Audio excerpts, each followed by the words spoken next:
चे खासदार आनंद दिघे साहेबांसारखे नेते त्यांच्या मार्गदर्शनाखाली काम करण्याची संधी मोरे साहेबांना माझ्यासारख्या कार्यकर्त्यांना मिळाली हे आमचं भाग्य। आणि मोरे साहेबांच्या जाण्याने ही खरं म्हणजे शिवसेनेची मोठी हानी झाली आहे।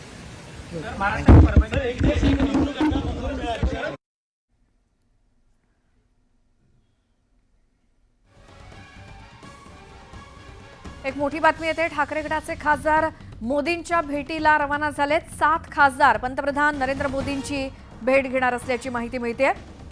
शिवसेना उद्धव बाळासाहेब ठाकरे पक्षाचे 7 खासदार हे पंतप्रधान नरेंद्र मोदी यांची दिल्लीमध्ये भेट घेणार आहेत। एक मोठी माहिती मिळते, मोठी बातमी समोर येते। अधिक माहिती आपण घेऊयातच दिल्लीमधनं, मात्र त्याआधी ठाकरे गटाचे खासदार हे पंतप्रधानांच्या भेटीला जात आहेत। 7 खासदार मोदींची भेट घेणार असल्याची माहिती मिळते। नुकतीच याआधी आपण बातमी बघितली, वन नेशन वन इलेक्शनच्या विधेयकाला केंद्रीय मंत्रिमंडळाच्या बैठकीमध्ये मंजुरी मिळाल्याची माहिती सूत्रांकडून मिळाली आणि त्यानंतर शिवसेना उद्धव बाळासाहेब ठाकरे गटाचे 7 खासदार दिल्लीमध्ये पंतप्रधान नरेंद्र मोदींची भेट घेण्यासाठी जात आहेत। अधिक माहिती घेऊयात, प्रशांत लीला रामदास आमचे प्रतिनिधी आहेतच आपल्या सोबत। प्रशांत, ठाकरे गटाचे खासदार मोदींची भेट घेत आहेत, कशासाठी?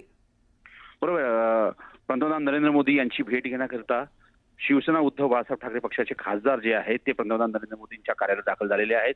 महत्त्वाचं म्हणजे जर बघितलं यामध्ये तर अनेक असे प्रश्न आहेत ज्या प्रश्नांवरती निश्चितपणे एकतर पंतप्रधान कार्यालयाच्या वतीने हस्तक्षेप करण्यात यावा असे अनेक प्रश्न आहेत। पण महत्त्वाचं म्हणजे एकीकडे जी चर्चा सुरू आहे की साधारणतः काही खासदार जे आहे शिवसेना उद्धव बाळासाहेब ठाकरे पक्षाचे हे निश्चितपणे एकनाथ शिंदेच्या गटाच्या संपर्कात आहे, भाजपसोबत संपर्कात आहे। असं असताना ह्या भेटीला एक मोठं औचित्य प्राप्त झालं आहे। त्यामुळे आज ही भेट होते आणि या भेटीच्या दरम्यान बहुतांश खासदार शिवसेना उद्धव बाळासाहेब ठाकरे पक्षाचे उपस्थित आहेत। याचा अर्थ असा होतो की निश्चितपणे यामध्ये काही मोठ्या घडामोडी होण्याची शक्यता आहे। पण हे बघितलं जातंय की या घडीला पंतप्रधान नरेंद्र मोदी यांची उद्धव बाळासाहेब ठाकरे शिवसेना पक्षाची खासदार भेट घेत आहे। बरं प्रशांत, धन्यवाद या सगळ्या माहितीसाठी।